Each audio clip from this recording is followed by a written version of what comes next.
A positive airway pressure device delivers therapy for obstructive sleep apnea, only when you use it. With that in mind, System 1 devices were designed to be simple to set up and convenient to use.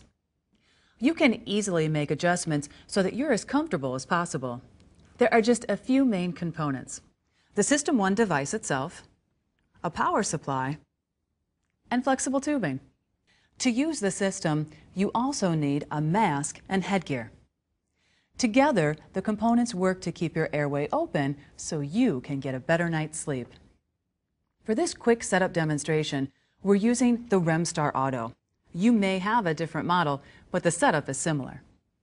To activate the device, plug the socket end of the AC power cord into the power supply.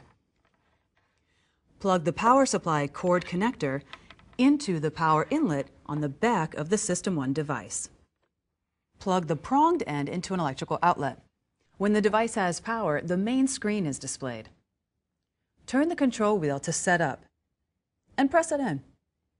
A menu of settings will appear. Turn the control wheel to highlight the desired setting. Press the wheel to select. When you're done, turn the wheel to highlight Back and press to return to the main screen.